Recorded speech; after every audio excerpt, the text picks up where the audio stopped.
नहीं, बदलाव सिर्फ ये है कि वो सीट जो है वो बीजेपी की झोली में आ जाएगी और कुलदीप जी की जगह उनका लड़का भव्य बिश्नोई सदन में आ जाएगा, असेंबली में। इसके अलावा मुझे कोई चुनाव में वहाँ कोई बदलाव की बयार वहाँ बह रही हो, ऐसा कुछ नहीं लगता है। सर बीजेपी की नैया पार होगी वहाँ पर? नहीं, हुई है, मुझे इसमें कोई शक नहीं है लंबा चौड़ा। बाकी चुनाव है, चुनाव के बारे में प्रेडिक्शन बड़ा डाइसी काम है, लेकिन जिस प्रकार के हालात हैं और जिस प्रकार से आदमपुर का इतिहास रहा है, मुझे नहीं लगता कि भव्य के चुनाव जीतने में कोई लंबा चौड़ा शक किसी को होना चाहिए। सर कांग्रेस में आपस में टांग खिंचाई होती थी, लेकिन अब बीजेपी जो गठबंधन है वो भी पोस्ट वार को लेकर लड़ाई लड़ रहे हैं, कह रहे हैं कि बीजेपी के पोस्ट वहाँ पर नहीं लगाए गए। नहीं, देखिए फ़र्क है, किसी पार्टी के अंदर खींचतान होना एक अलग बात है, गठबंधन में खींचतान होना अलग बात है। आप कहते हैं कि बीजेपी में टांग खिंचाई हो रही है, तब उस बात को कांग्रेस के साथ मिलाया जा सकता था, लेकिन गठबंधन है, दो अलग अलग पार्टियां हैं जो सरकार में इकट्ठी आई हुई हैं और समय समय पर थोड़ी बहुत तकलीफ़ हमेशा आती है। और बाकी समन्वय समिति बनी हुई है दोनों पार्टियों की, उनके जो बैठ के कोई भी मुद्दे जब आते हैं उसके ऊपर बातचीत होती है और हल निकाल लिया जाता है। अभी तक तो यही है।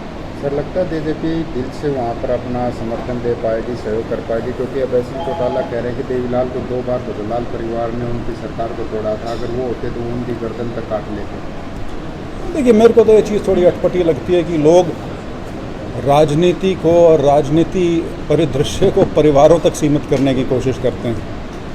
किसने किसी परिवार के साथ क्या किया ये बात नहीं है।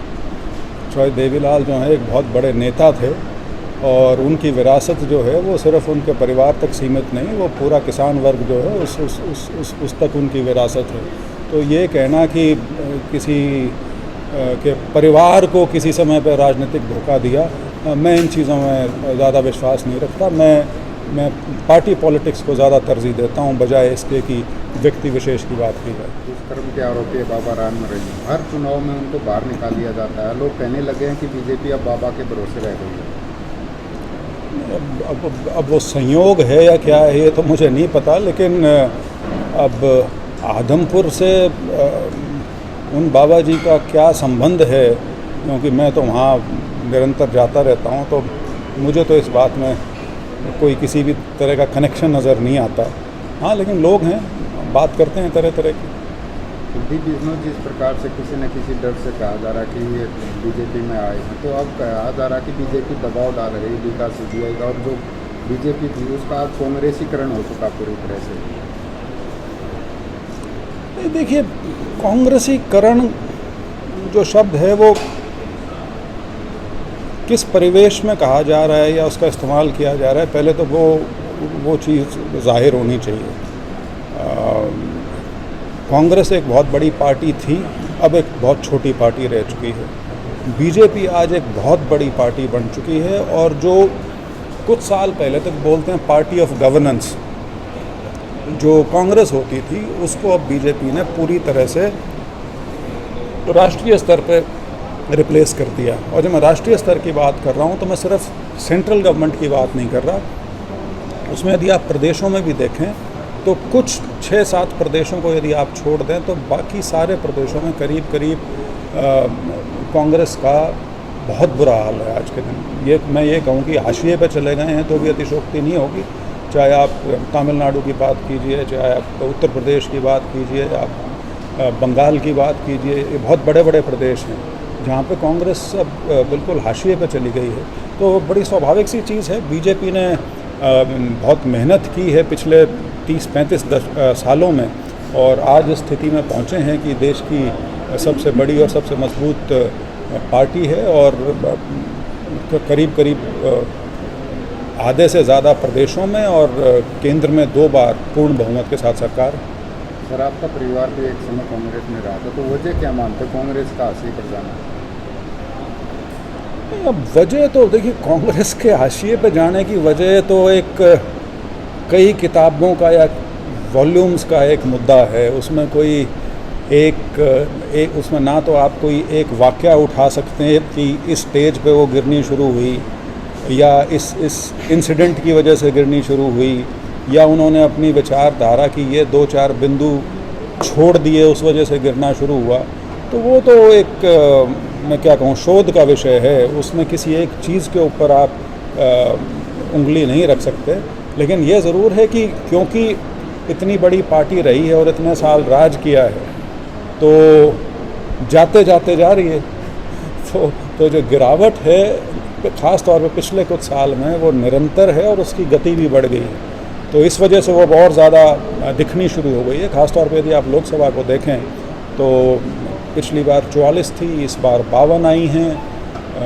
तो एक लगातार 2 चुनाव में इतनी कम सीटें किसी राष्ट्रीय दल की आना, इतनी कम कि वो लोकसभा में लीडर ऑफ ऑपोजिशन बनने की स्थिति में भी ना हो, तो ये अपने आप में एक संकेत है कि पार्टी के साथ कुछ बहुत तकलीफ़ है, कुछ बहुत बुरा हो रहा है, जिस वजह से इस स्तर पे पहुँचे हैं। और उसमें लीडरशिप का भी दोष हो सकता है, उसमें विचारधारा गड़बड़ा गई है उसका भी दोष हो सकता है, उसमें लोगों का मोह भंग हो गया वो भी हो सकता है। लेकिन दूसरा पहलू ये है कि बीजेपी ने अपने आप को उभारा है, और बीजेपी ने कोई ऐसा नहीं किया कि कांग्रेस की विचारधारा को अडॉप्ट करके कुछ किया हो। बीजेपी की अपनी विचारधारा है, अपनी सोच है, जिसके ऊपर वो चले हैं। और इसलिए मैंने कहा कि 30-40 साल की मेहनत थी, 1982 में बनी थी, उसके बाद से जो एक सिलसिला चला है, उसी का नतीजा है कि बीजेपी आज यहाँ पर पहुँची है। यात्रा की तो लगता है कि भारत में जो कांग्रेस है उसका उदय हो पाएगा, कांग्रेस से। देखिए, इनका मुझे लगता है ये सबसे बड़ा और आखिरी प्रयास है पार्टी को उभारने का, पार्टी को उभारने का भी, पार्टी के संगठन को उभारने का भी, और राहुल गांधी की छवि को उभारने का भी। अब वो कामयाबी कितनी मिलती है वो तो समय बताएगा, उसके बारे में ना तो मैं इतना कोई राजनीतिक पंडित हूँ ना कोई और है, मुझे नहीं लगता उसके बारे में कोई भविष्यवाणी आज की जा सकती है। उनका एक प्रयास है, बड़ा प्रयास है, ये मैं मानता हूँ, क्योंकि कहने को आसान है, 3,500-4 हज़ार की पैदल यात्रा अपने आप में एक बहुत आपको उसमें फ़िज़िकली फ़िट तो होना ही पड़ता है, लेकिन मानसिक शक्ति की भी ज़रूरत उसमें है। तो बाकी उनके लिए है, उनकी पार्टी के लिए है, देखना कि कितना वो लाभ उससे ले पाएंगे। सर, राजनीतिक तौर पर मैं देखें तो राहुल गांधी आपके सहपाठी भी रहे हैं, उनको जिस प्रकार से पप्पू घोषित किया गया, क्या मानते हैं कि वास्तव में राहुल गांधी पप्पू हैं या उनको राजनीतिक तौर पर ऐसा दिखाया जा रहा है? देखिए, राहुल गांधी हो या कोई भी व्यक्ति हो, चाहे राजनीति में हो या सार्वजनिक जीवन में हो या अपने खुद के, आपके और मेरे निजी जीवन में हो, किसी व्यक्ति के प्रति तिरस्कार की भावना रखना या तिरस्कृत करने की भाषा इस्तेमाल करने में मैंने ना कभी विश्वास किया, ना मैं उसका इस्तेमाल करता हूँ, ना मैं उसे किसी भी प्रकार से अच्छा मानता हूँ। सर, फिर बात करें आदमपुर चुनाव की, तो विपक्ष वो कह रहा है कि महंगाई, बेरोजगारी, भ्रष्टाचार और किसानों के साथ दुर्गति जो हो रही है, उस मुद्दों को लेकर जाएंगे, तो बीजेपी के क्या मुद्दे रहेंगे? मुझे पता नहीं कि विपक्ष के ये मुद्दे हैं भी या नहीं। वहाँ तो कभी तो अंदर वाला और बाहर वाले का मुद्दा बनाने की कोशिश की जाती है, कभी जातिगत आधार पर चुनाव को घुमाने की कोशिश की जाती है। लेकिन वहाँ आदमपुर की जो तासीर है